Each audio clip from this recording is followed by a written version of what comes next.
Which is an interesting point, actually. Spoilers on TV shows. What's the expiry date when you can talk to people about a TV show they haven't watched and spoil it for them? 6 months, a year, 2 years? Because there's got to be an expiry date on where you've got to be allowed to talk about it, right? There's still people shocked about the Red Wedding in Game of Thrones, or the beheading of Ned Stark. That's right. You can't say that. That's another spoiler. Yeah.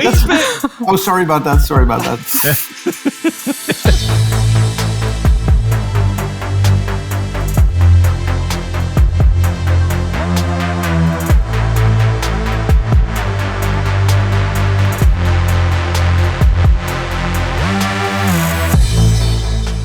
Welcome to Cloud Realities, a conversation show exploring the practical and exciting alternate realities unleashed through cloud-driven transformation. I'm Dave Chapman.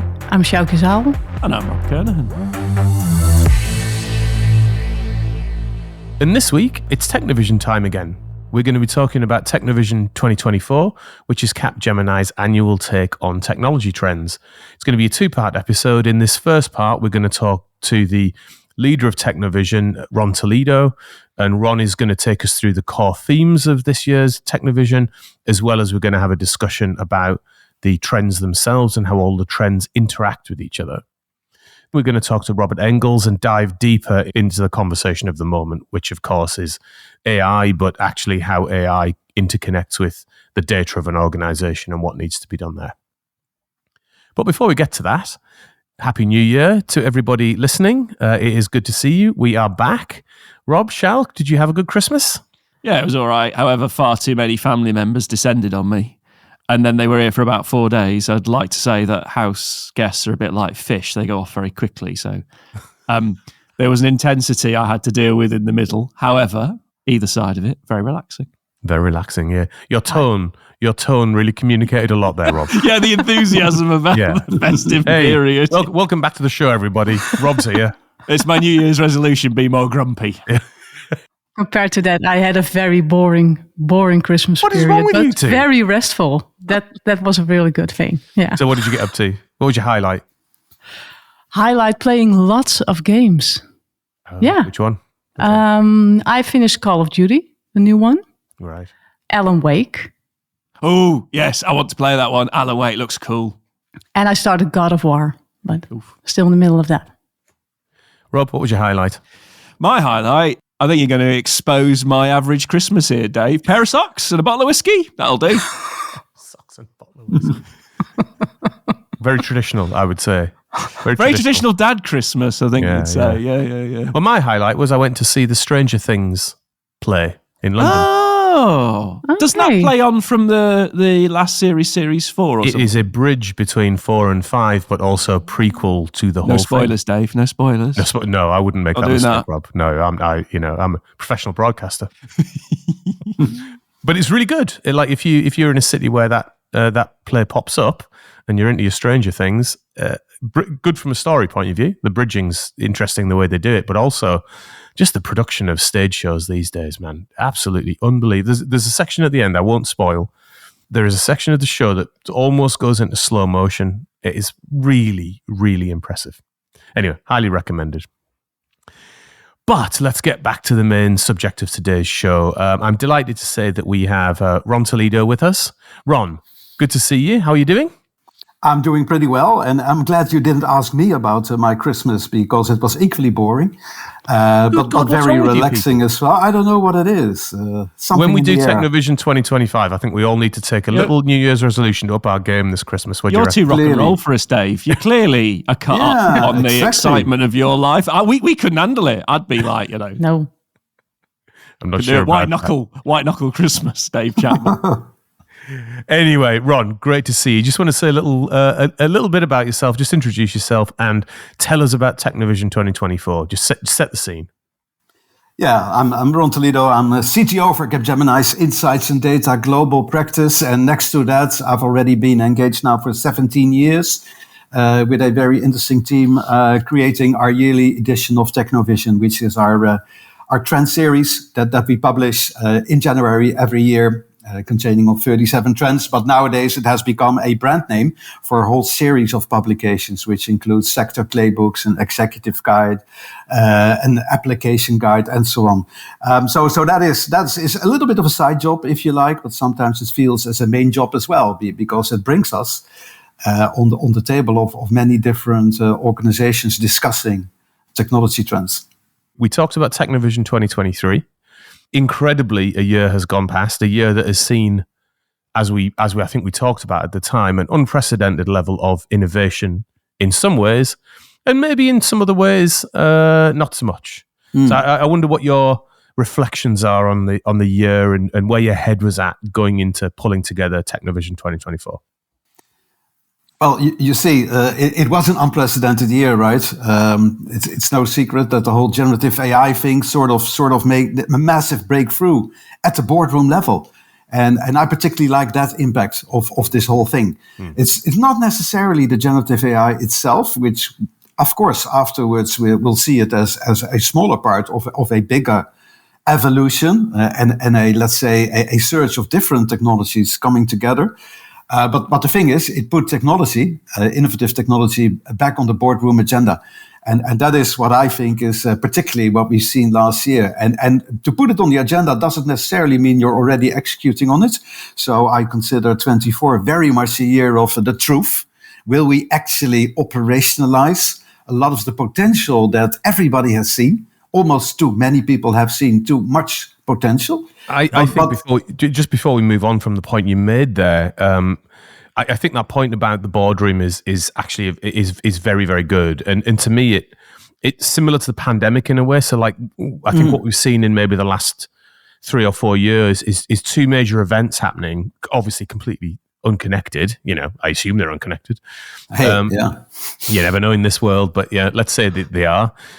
It is the pandemic, I think, woke boardrooms up to not just the level of technology evolution that had happened, probably over the 10 years that preceded that, where boards, let's face it, were much more interested in managing the cost base of IT than they were the technical evolution of what they're doing in their organizations. And the pandemic was a wake-up call on that respect and started to drive a maybe a slightly different conversation about tech. And then, as you say, Gen AI comes along, which is almost like an unprecedented step in technology to sort of underpin that conversation. Does that resonate with you, that framing? But precisely that's exactly what's happening, right? And that means that I personally, and I know many of my colleagues, have seen more discussions with more people that we typically wouldn't see too much than ever before, and even to the level that you would say maybe the expectations are a little bit exaggerated over here. But having said that, it's so good to see it at the boardroom agenda, right? And been discussing it as a strategic topic. And having said that, that puts a heavy burden, obviously, on everybody in the industry, because I do consider 24 a year in which we have to put the rubber on the road and actually, create a certain amount of scale and impact. And again, not only on generative AI, because I think that's very almost naive to assume that generative AI will solve world hunger and everything else with it. But still, the fact that we are in a dialogue, the fact that everybody sees the potential is the great thing, I believe, that happened in 23. So you think that we are going from a POC to full industrialization? Well, obviously, we'll make moves in 24. Full industrialization, that's quite a call, I believe, for 1 year. But we're definitely going to scale. So massive scale, you could call probably industrialization. We have some time to go over there, but obviously we cannot stay stuck in this POC world, right? I think we've seen a lot of proof of concepts by now. And it's definitely time to scale up these things. And if we do it at a massive scale, you could call it industrialized at a certain point in time. Whatever's happened and whatever it comes out of that, and I agree that mastery has to occur, huge anticipation is now in the system. So everybody is sat expecting these great things to happen, and these IT engines that have been built now have to work out what they're going to do with it. Precisely. And I'm sure there's a few people sat every morning scratch their head going, I've got to do something with this and it's got to be profound. But what is it? Well, that notion of expectation, Rob, actually is a great bridge into the question I was going to ask Ron, which is going into TechnoVision 2024, did you feel that actually we might get a different readership for this? I know that, historically, that like board level and C-level of people we target for TechnoVision as a readership, but actually what's going on at the moment is opening up the conversation, right? So was that in your mind when you thought about TechnoVision 24? That was absolutely on our minds. And as a matter of fact, we have two key documents now. We have what we call a executive companion, which we released very early already in January. And that executive companion is more targeting our executive audience. So it restricts itself in terms of, we're covering a few of the most important key trends that we see in the full TechnoVision document. And also we dive a little bit deeper in some of the, what you could call deep technologies. So some of the, let's say, deep technological advancements, for example, in terms of chips, in terms even of batteries, in terms of space technology, a few of these deeper trends that we see as well. And we pack that together into what we call an executive companion. Right. Because we do think we have that audience. And then, of course, there's the audience of the, what you could say, practitioners. Could be top architects, could be strategists, could be innovators, could be IT experts, CIOs, CTOs. And that's a different, I would say, target audience that originally was our main audience. And we still have that document, obviously, as well. So it contains the full Monty, 37 different trends. It's all very elaborate. It's all also very executable. You have a toolkit that comes with it. It's a playful thing. We'll probably be back on that dimension. So we do have two different guides, and we do realize we have actually a brand new audience as well, because more people want to know about these breakthrough technologies than we've seen before. Let's get into some of the content then. So I think the way that you have got the main body of it structured, I believe you've got a theme for the year, and then you've got the trends, of which there are 37, but we're going to look, I think, at the sort of the macro trends that go across the top of that. But before we get to trends, let's start with theme. So given what's going on at the moment, walk us into the theme. So what were you starting to think about, and then why have you ended up where you've ended up? You should realize that obviously, given the whole supply chain that we have to go through, you have to start around summer already of 23 in order to get a proper release at the beginning of 24. Right. So this is exactly what we did. We had a brainstorm already during the summer of 23, and we started to think. At that moment in time, we were in the middle, of course, of the generative AI revolution that was going on, which I think, pretty well flagged, by the way, in previous editions of TechnoVision. And particularly the 23 edition, of course, that was also, in terms of its visuals, completely generated by AI, which at that time was relatively unheard of. So we were we had the feeling, okay, we're in the middle of this type of revolution. So what will next year look like in an era in which every week we seem to see new breakthroughs in technology? And then we realized, well, first of all, this will be a year in which we can do things that we deemed impossible before.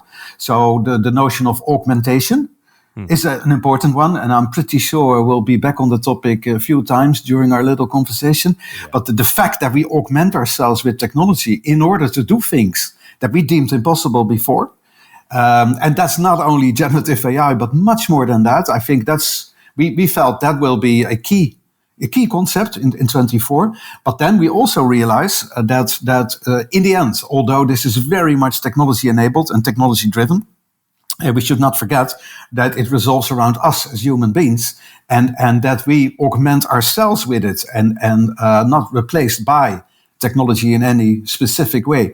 So that's why we call the report Augment Me. So augment in lowercase and me in uppercase, exclamation mark behind it, to make the point of me. I think Taylor Swift had a song called Me with it in capital letters with an exclamation. I'm not a Swiftie at all, so I wouldn't know. I'll send you a link afterwards, Ron. No, don't do that. So that's Taylor Swift. Dave, your music taste lands well yet again. Yeah, mate. You're more a Britney fan, right, Ron? Yeah, Britney Spears. Or maybe I was thinking Miley Cyrus and Flowers and such. But yeah, I was thinking Miley Cyrus with Metallica. That would be more my taste. She did do that. That's not I bad, know actually. she's done it. Fusion, yeah. No, of course she's done it. And no, I'm more of a metalhead, unfortunately. So the Taylor Swifts of this world are not entirely, useful for me. Maybe she can grunt. You never know. Yeah, I doubt that her target audience would prefer that. Anyway, so getting back to Augment Me. Augment Me. Where I was going to go with it was, do you see Augment Me and the point you make around human at the center, human capability being augmented to push things forward? Do you see that as a step in a direction that says that actually the human might be augmented out of the situation ultimately, either for certain roles or in a more macro sense, which is obviously the paranoia that's surrounding things like AI at the moment? Yeah, but hasn't it always been like that? I think with every major breakthrough in technology that we've seen in the past, which not only include the computer, but so many other things before that, like the locomotive or anything like that. We've seen similar type of, let's say, fear or uncertainty in terms of where does that leave us, right? And I think if you take the proper augmentation perspective, you start to realize that it actually frees you, liberates you, and makes you achieve things that you deemed impossible before. But there is an important payoff in the title of the report. So it's not only Augment Me, but the subtitle actually says Elevate Your Possible, Rediscover Ourselves. Because what we're saying with it is, while we embrace technology more and more, and we surround ourselves more with enabling, augmenting technology, as a result, we actually found out more about what we really are as humans. So the more virtual you get, the more augmented you get, the more digital you get, you actually understand better what still makes a real human, or a real organization for that matter. Because this is not only about the personal, your personal purpose in life and the way you see yourself as a human, but it's also about the purpose of the entire company. If you can automate more, if you can generate more, if you can make things more seamless, even unattended and autonomous, then that makes you rethink not only what you are as an individual, but also what the purpose of the organization is. And we love that. It's we have an editorial in TechnoVision, and we started, this might be unexpected, with Apollo 8 mission, which is now 55 years ago. First time that we actually humans circled the moon in a spacecraft. And the lunar module pilot was called Bill Anders. And he actually made the first photographs of Earth while circling the moon. And there's this famous picture in which you see Earth rise in its full glory, and it's called Earthrise. Mm-hmm. And nowadays, by the way, one of the most iconic also environmental pictures ever taken. But the thing is, what he said later on was, well, we went out to explore the moon, but actually we found out about Earth because we looked back at the Earth. So this dark rock over there, the moon, it's actually not so interesting. But while exploring it, we rediscovered Earth, and we actually saw what it really is, right? And I think it's the same now with technologies such as generative AI. We actually explore it, and we go in areas where we thought we could never come, and now we can actually achieve this. But while doing so, we find out what is real and where we actually come from, and what should be the center of what we do.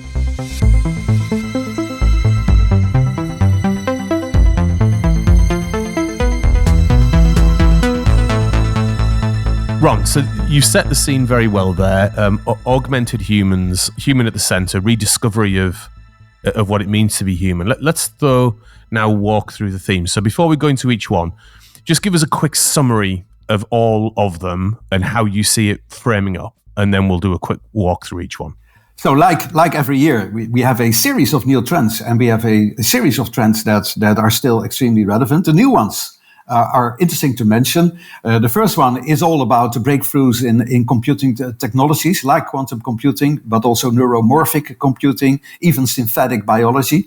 We call this trend OK Compute.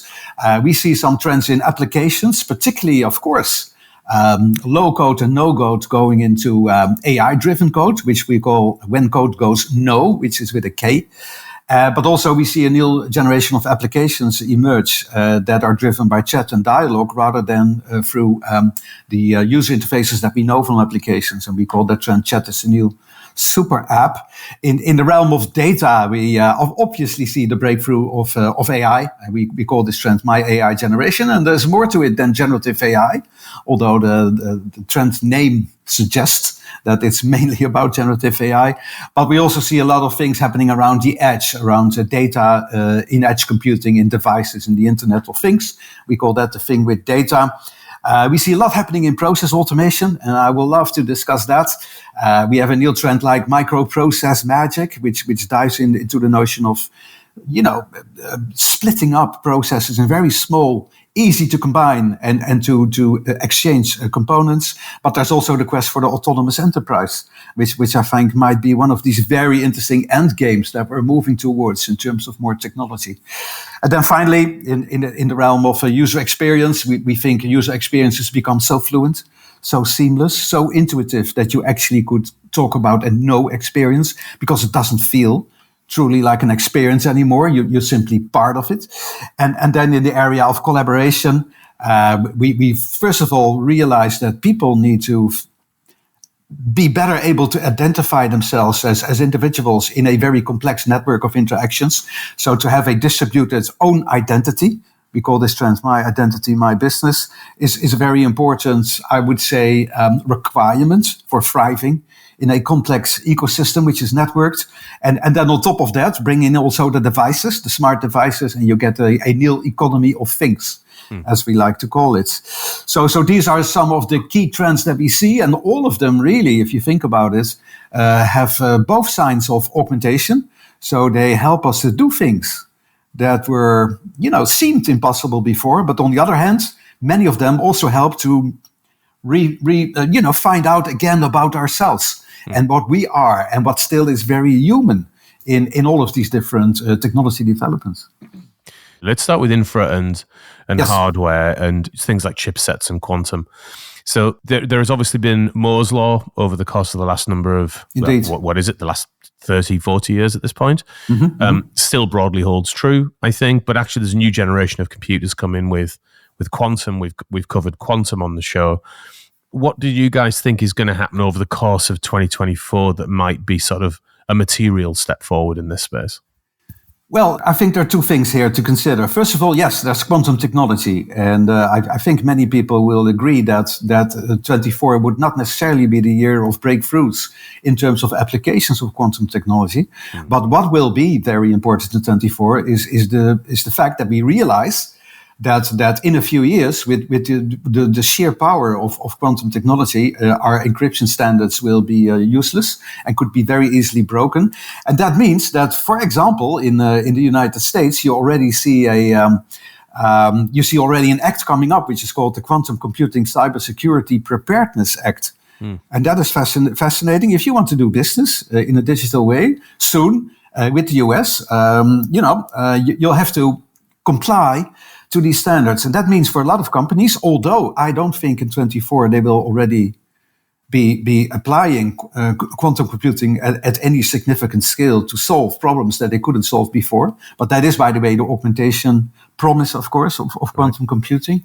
But on the other hand, we need to already be prepared, almost like a year 2000, or if you like, Euro type of threshold that we are approaching, in which we need to ensure that a few years from now, we actually will be safe based on encryption standards that are not vulnerable to the sheer power of quantum computing. So we need quantum safe algorithms, and we do think in 24 there will be, that we're approaching that threshold, that inflection point in which you have to do it. And at the hardware layer also, not only is that sort of profound step coming, which we need to start preparing for in numerous different ways, but I think at the hardware level also, and at the physical infrastructure level, absolutely, is where we see a lot of sustainability work that needs to be done as well, right? Sustainability, definitely. But you also see, you mentioned Moore's law, right? And we don't think it's obsolete at all. No. But it is undergoing a metamorphosis, right? So you'll see technologies like, and we don't need to dive too much into it, but there's adoption of vertical stacking in multi-layer structures. There's exploration of non-silicon materials, for example, non-silicon. There are also anneal lithography techniques. And all with all that combined, and you also apply it in anneal type of factories, big and very effective gigafactories, and you'll see some profound changes at the chip level as well. And that means sooner or later, of course, that we'll be able to do so many more things on top of it at a more sustainable way, because we cannot, continue to grow. Look at all of the impacts on computing as a result of generative AI, and we now suddenly, of course, we clearly start to realize that it takes a toll, right, on resources, and also is not necessarily sustainable at all. So we need that new generation of chips as well. They need to be lightweight. We need to be able to embed them in even more things than we currently do, and they need to come with a lighter footprint, and also given the scarcity of resources that we're currently seeing, we also need to find new ways of building these chips, and for example, not even base ourselves only on silicon. One of the nice things is necessity is the mother of invention, and the Gen AI revolution and the compute demands have created the necessity, and now the challenge has been laid down to the compute providers that you've got to do this more efficiently and more cost effectively, otherwise we can't afford to deliver on the anticipation that hype cycle has created. Absolutely, and 24 will, of course, be a wake-up call for that, because with all the enthusiasm, we realize, okay, but a lot of this, depends on very powerful computing capabilities, and can we actually justify, if only from a cost perspective, by the way, because that could be a very interesting discussion as well. We're getting very, very excited about what we can do with certain technologies, and then it comes first of all with a certain price, because there are compute cycles, and they could be expensive compute cycles because it's on dedicated hardware. And then secondly, you realize, but okay, there's also a lot of power consumption involved here, and there's a lot of potential CO2 emission over here. And we were, after all, on that net zero journey. How are we going to explain that and justify that towards our own people and the outside world? Right. Let's move on to the app container. Yes, applications. Now, what I'm hoping you're going to say in this is that we are beginning to get to the end of the traditional client-server application masquerading as a sort of a cloud-native application, and really truly get into things like loose coupling and things like that. Architectural concepts, Rob. Architectural concepts. Oh yeah, I love it, Dave. You're going straight into what is very important to me is loosely coupled, highly cohesive, small components, easy to manage. That's what we all want, but we've got to deal with this massive heap of legacy that has served us well. Let's be honest. Us well, but I think pat it on the back. You've done a good job. Time to take it out to pasture, though, and get the new gang in. So, Ron, what do you think? Are we going to get there this year? Well, you did make a good remark, by the way, about legacy applications. I will soon visit a seminar next week, which is actually about the urgency that we see, for example, in the Dutch government, about COBOL, which you may remember as a programming language. And a lot of key applications are written in this language, which I am very old, so I still remember having written things in that Working language. Storage area. Yeah, no, absolutely. Section. Yeah, no, I data division. I've worked with all of it. I've done my fair share of COBOL programming, but nowadays a lot of these systems that were built at the time still are a given. But okay, so you are right. On one hand, we can talk about service mesh. And this whole idea of little microservices running on a platform and working together as a mesh. And they are shrunken. And by the way, we already had for 2 years now in TechnoVision this trend, which we call Honey, I Shrunk the Applications. And that is very much this idea of getting to this level of very loosely coupled, semi-autonomous type of microservices that can work in a opportunistic mesh rather than in a predefined, pre-structured thing.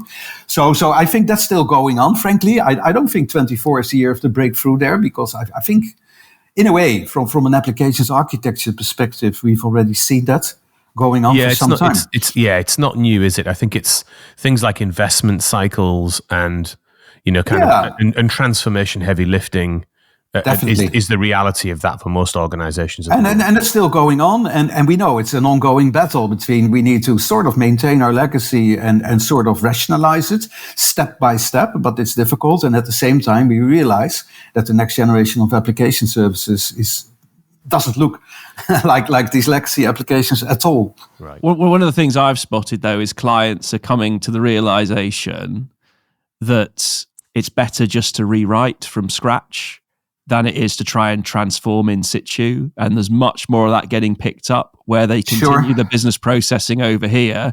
The pattern was, we'll try and transform what we've got. And they've actually said it's just easier because we can reinvent at the same time we're rewriting. And that lift is changing. And there's this ethos now that says that of the famous R's, the pirate schemes, that rewrite is becoming much more in vogue and being much more successful and better results are coming out of it. I'm not sure I can let the pirate thing go. I was going to let it go, but you can't let it go, Dave. Now we're in trouble. Now we're in trouble, right? God. Yeah, in reality, it turned out that some applications are not capable of being ported or rebuilt or something. It's just not possible to do it. Absolutely. You look at the effort and the toil associated with in situ transformation, you just go, I'll just rewrite it because we didn't like those business processes anyway. Now, there is some criticality in there that it is the core of your operations, a lot of people impact on that. But I've seen in very large legacy organizations, they've just gone, it's too hard. Interesting word you used in the middle of that, Rob, that I thought I might thread a few things together here, Ron, and just see how you guys are thinking about this. So a lot of the legacy that we're dealing with today from a tech point of view actually comes from organizations that are effectively trying to take processes and embed those processes into, kind of relatively rudimentary, let's face it, applications. Now, those applications have been good. They've been helpful. They've allowed things like globalization, whether you think that's good or bad, but that's come from a world of that kind of digitization. It seems to me, and I wonder if you thought about this in process on the fly and in terms of also how you leverage data, it seems to me that within an organization, process is important, but it's perhaps less important than humans being able to leverage the right data at the right time to make the right decisions. And I wonder if there's we could think about applications a little bit more profoundly than simply encoding processes into something with a data set. It feels like that's being blown up a little bit at the moment. And actually, when you specifically think about the nature of experience you were talking about, how you interact with your data and how you interact with your organization can be less process-based and much more intuitive, perhaps. I'm pretty sure of that. Actually, if you talk about augmentation in applications, in the applications area and the applications trend, I already mentioned this new trend that I like, which is called chat is the new super app. And that actually says, well, nowadays, maybe we don't need an applications interface anymore, and certainly not as part of a process. We are in a natural dialogue with the system, and we use natural language for it. Some people prefer typing it, by the way. Others prefer using their voice. It's a little bit generational, I sometimes have the feeling. But in any case, you're not aware of an applications interface. You're not aware of a menu structure. You're not necessarily aware of a step in a process in which that application services has a place. No, you're actually in a dialogue with your super app agent, which is voice. And through a dialogue, through a chat, in which you, by the way, teach the system a little bit what you're looking for in order to express your right intention.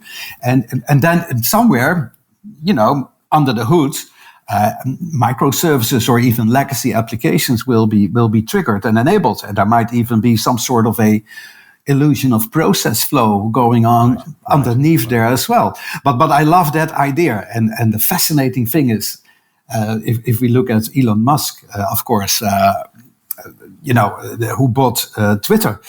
I always use the name Twitter, by the way, just to annoy him. I struggle with X. Not that he would be aware of it, but I love to talk Twitter rather than X. He's a subscriber and listener, I'm very sure. Once he's heard this, Ron, you're going to be in trouble. Yeah. Well, I wouldn't suspended. I wouldn't be the only one. And I'm looking forward to be suspended because that would be the right moment in time to simply leave it all behind. But he thought X would be the new super app, right? So the idea is you're in Twitter. And you you could find all of the application services in that same user interface, where I believe he already had it in his hands, and it might have been the Tesla, because this has a very good voice assistant on board, which you can already use for many different purposes. So maybe that is actually the super app that he was looking for. I believe that anything around dialogue and maybe also around voice assistants will actually turn out to be that new super app. And then they will have a whole series of little plugins, like in the OpenAI components interface architecture, in which you simply plug in dedicated components. X-Grok. Yeah, that's the vision there. That's the chat front ends. Yeah, the Gen AI implementation, which indeed, I thought was fascinating with Grok was a little bit. I think what you're digging at, Ron, which says actually maybe the interest in Twitter was much less about the social media platform. It was much more about creating a data set that would power Grok. Of course. And then Grok will be the thing that's ultimately valued at a point that makes the Twitter acquisition make sense. The name of that thing, Grok. I mean, I don't know. It's Hitchhiker's thing, isn't it? A bit groggy. I think it's Hitchhiker's, I think. Yeah. I know it obviously Hitchhikers, but it's moody as well. I think I heard that it's quite an opinionated AI, which I quite like the idea of. It's a bit like when we're talking about the Afeela, and you can get the Afeela car, and it can respond to you and be a bit grumpy one day, or it can be be happy. Artificially grumpy, that is. I think we always should realize. By the way, I notice you're clinging onto that lifeboat, Ron. No, but really, I do believe over here talking about augmentation. I think a chat interface like that could indeed simulate or artificially be grumpy or joyful or ironic or cynical or whatever. It's still definitely artificial. Obviously, I mean, there's a reason why there's the A in AI, right? It's definitely and decisively artificial. That will be until the AIs decide they're going to just call themselves eyes. Yeah, that'll the singularity. Once the singularity. I'm not a we're all screwed. I'm not a Taylor Swift person, but I'm also not a singularity person. I'm not a Ray Kurzweil guy, frankly. That's probably a whole other podcast. Let's get back to the second. There's another the trend. There's another trend in applications. It's the mashup of those three things to me, like apps, data, and process on the fly, and how those things may fundamentally end up changing organizations in ways at the moment, it may be hard to envisage. How do you see the macro effects of these things? Maybe not in 24, maybe stretching out, 5 years. So at the moment we talk about organizational transformation, it could be framed with the word digital, or it could be framed with the word cloud native. And I'm quite a believer that digital organizations and cloud native organizations do look different. They do work differently. They're philosophically different to traditional organizations. Do you see what's going on here as an extension of the digital organization, or is it like a next generation thing that we're scratching on here? Well, frankly, I've never really liked the word digital, but that's maybe because I was already too conscious in the 80s, and I do sort of associated with 8-bit type of Pong games or something digital. I just see a 0 and a 1. Interesting thing, by the way, is that with new forms of computing, like quantum computing, it moves away from the 0 and 1 digital worlds. Can we still call this digital if we would be applying quantum computing, for example? I don't think so, because it's decisively not digital. What's the new word? Coin it, Ron. Come on, you must have a new word in your head. This is what you do. You're a highly creative person. What replaces digital? Well, I have frankly no idea, but that's a nice challenge to find out. I think that's something what it could be. TechnoVision 2025, Ron. We want that word, trailing it for January 2025. Digital becomes, and then there's a big ta-da moment. I think that'll be title of the next report. Yeah, the next report could be featuring that word. Of course, we already said in the past, digital transformation, that's sort of like a pleonasm, right? It says the same thing, like a burning fire. Of course, it's a burning because it's a fire, right? And it's the same with digital transformation. Any transformation nowadays would be considered digital. So that's, nowadays every business is a technology business, right? Some are better than others, though. Yeah, well, some more than others. Yeah, I think you have to be courageous to take on the full potential of it, even, of the D word. Yeah. No, but when you bring it all together, you're right. And it is not only the applications architecture, it's not only infrastructure, cloud native. It's not only data oriented. It's even not just process automation. Still need to touch a little bit on that. But it's also, for example, what some people call the Web3, right? This notion of a very loosely coupled business mesh, if you like, in which we can actually combine business services in the same way that application services would be combined based on a chat, on a dialogue, and it could be based on an intention, right? And we'll have these multi-agent, multimodal type of systems, not only generative AI, but many more smart components that would be working together seamlessly to achieve an objective. And that brings us back to the notion of the purpose of the company. What is actually the objective or the series of objectives that we're trying to achieve? And then when we weave that all back to almost a conversational dialogue in terms of what is our intention, how can we express that purpose? And then what is the entire digital, if you like, landscape underneath that we could activate and mobilize to achieve and optimize that purpose and these objectives. And I simply love this idea. A few years ago, I already coined this idea of Alexa, run my business. You have a personal assistant, and Alexa at the time was big. Might come back, by the way, voice assistants for the reasons we just discussed. I think it's inevitable. Yeah, it's inevitable. And then what you need to do is, of course, be very clear and intentional about what you want to achieve as a company, as a purpose. So maybe we can draw our conversation to a bit of a close around that topic. So just as a reminder, we've gone through sort of infrastructural components, future of applications, we've touched on data, decomposing processes, and then new ways of collaborating and user experience.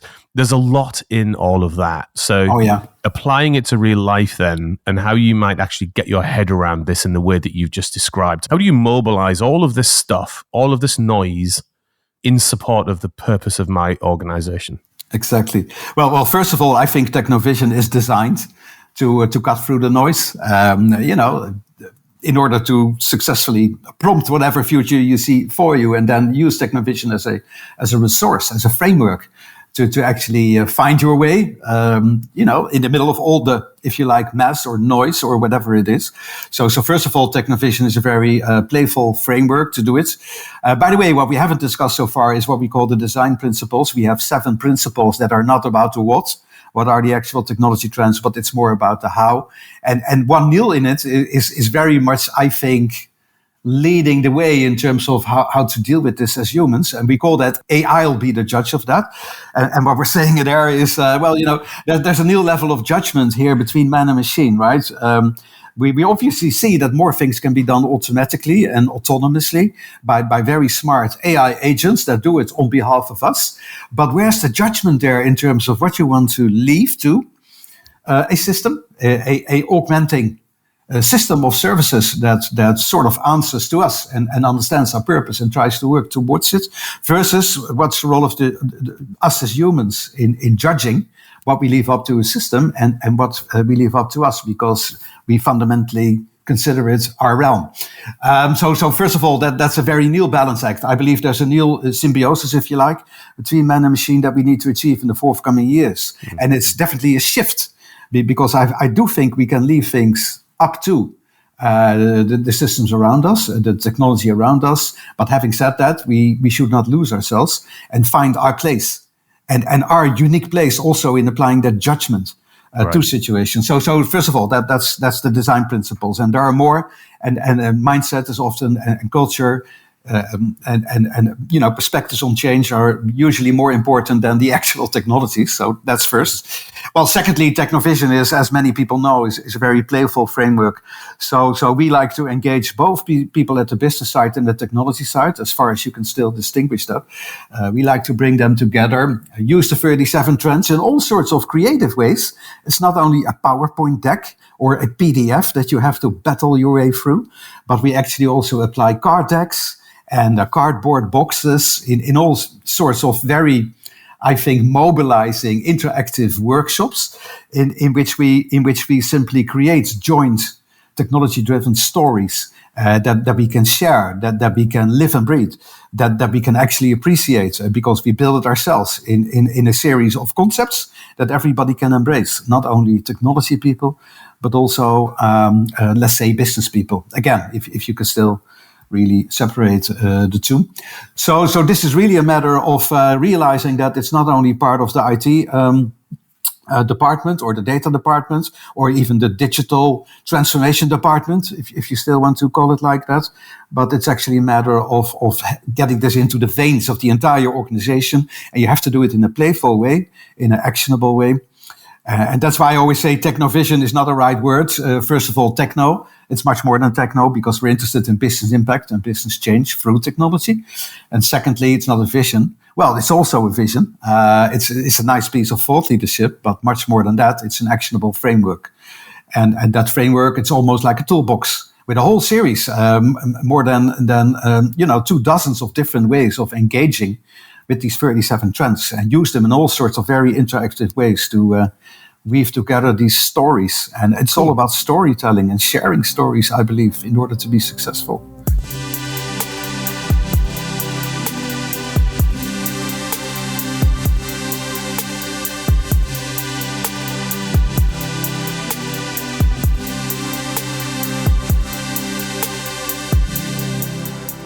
Sjoukje, what have you been looking at this week? So each week I do some research on related ideas in transformation and tech. And this week I thought we should take a look at what various industry experts think will be the tech trends for 2024. So each year Forbes publishes the expected tech trends for the new year. And this year there was a total of 20 trends published, mostly around AI, of course, but there are other emerging trends as well that will dominate the conversations and company initiatives in this new year. And I see a lot of similarities with the trends that are in TechnoVision, such as automation, which will be extremely important as IT teams are expected to do more with less. Digital twins. One expert says that this year will going to be the year of the digital twin. Finally, there will be a single pane of glass. And of course, there's brain-computer interfaces, quantum computing, and much more. So a question. What do you think will be the biggest trend for 2024? And what should organizations really focus on? Well, Sjoukje, as you said, and it's not a surprise that Forbes, or for that matter, any other trend watcher or trend prediction would gear around AI. So that's obvious. And as I would elaborate on that, it will be the year of scaling up AI and realizing there are multiple flavors and not only generative AI. So that's a very important thing to realize. I love the point of automation. As a matter of fact, after our discussion over here, I'm currently involved in multiple clients. One very interesting client, won't mention a name, but they are really, really interested in high levels, extended levels of automation, all the way up towards autonomous enterprises that sort of run themselves. So I like automation a lot. I think we flagged the digital twins already a few years ago, even dedicated one TechnoVision report more or less to it. But nowadays, of course, if you combine digital twins with let's say augmented reality, then you start to realize I could actually visualize digital twins and make it much more alive. And then what I would say, particularly with a lot of organizations that didn't see digital twins so far, like banks or insurance companies that don't have that many physical assets. And now they start to realize if you make a digital twin of a business process or an organizational entity, then you can do the same very juicy things that you can do with digital twins. You can collect data, you can create time series, you can unleash all sorts of analytical analysis on it. You can simulate, and in the end, that would help you to create more autonomous, more self-optimizing, more effective processes as a result. One of the things that I think is interesting when you look at a number of trends that come out, this time of year, there is an optimism in them. And some would say potentially an optimism bias. And I want to go back to the point that Rob made earlier, which is connected to the boardroom conversation and the level of expectation that has been set around some of this stuff. And the practical aspects of actually responding to it. So what are we thinking about that? Like, because when I look at, a number of organizations that I'm working with at the moment, you look at their transformation, 3-year plans. and they're almost, insanely mundane in a lot of ways. They're dealing with problems that are like deep legacy or deep technical debt or the deployment of another gigantic ERP system or whatever. And then they've got some of the concepts we've been talking about. I'm not talking about everybody. There's a lot of digital twin, for example, already in production and things like that. But a lot of the core concepts we've been talking about are almost skunk work to the side rather than mainstreamed in transformation. So I wonder, is there a leapfrog that organizations could potentially do here to some of these newer technologies? Maybe. You think they could, and skipping a generation and avoiding the mistakes of the past is always very sensible, and that's what the power of the startup is, isn't it? I don't have all this legacy and rubbish I need to be able to deal with. There are some significant basics that still need to be in that boardroom as well that we've discussed on previous episodes. Most notably, security and cybersecurity continues to be a massive issue for many organizations and the ability to secure themselves. And we've seen nation state interference with these platforms rising as well. So you've got all this, I need to do this new to transform my business and get on with that. But I do think the conversation does still have to be rooted in sometimes the basics are still very important. And what is interesting in the themes and the optimism points, very good, Dave, is that sometimes the boring things that are still the essentials don't always play forward. And we think that's just table stakes. But for many organizations, security posture needs to be a little bit more than table stakes to make sure that they're properly positioned to be able to defend themselves against the more nefarious people in the world who would want to nick their data as well. So there's that theme that has to play along all these optimistic ones. Yeah, I think that's a fair point. And that's actually end what's been a very far-reaching conversation today on that note of practicality and safety. Ron, it is always a pleasure talking to you. Likewise. Good to see you. TechnoVision 2024 is available online now, both the executive summary version and the full version, and we heartily recommend you go and take a look at that. There'll be links to it and such like in the show notes. But Ron, we end every episode of our podcast by asking our guests what they're excited about doing next, and that could be something in your personal life, booked at the weekend, or it could be something in your professional life. So Ron, what are you excited about doing next? Hey, I always have excellent restaurant appointments coming up, because it's my main hobby. So that's you would almost say business as usual if it wasn't so much fun every time again. In terms of my professional life, I still looking to reinvigorate that idea of that book, Alexa, Run My Business, as we discussed. Already coined that a few years ago, and nowadays I feel we have many more technologies and cases that actually underpin that claim. So I hope I'll be able to find some time to work on it. And for the rest, I'm still working. If we're talking about music, yes, I'm not a Taylor Swift fan at all. I do like to work a little bit on surf rock myself as well. You should give Taylor Swift a bit of a chance. I'm a bit of an undercover recording artist as well, so I'll be working on a few pieces of very dysfunctional surf rock music as well, and definitely looking forward to that. Send us some links. I will. I would love to hear that. So a huge thanks to our guest this week. Ron, thank you so much for being on the show. Thanks also to our sound and editing wizards, Ben and Louis, our trendy producer Marcel, and of course to all of our listeners. We're on LinkedIn and X, Dave Chapman, Rob Kernahan and Sjoukje Rob. Feel free to follow or connect with us, and please get in touch if you have any comments or ideas for the show. And of course, if you haven't already done that, rate and subscribe to our podcast. See you in another reality next week.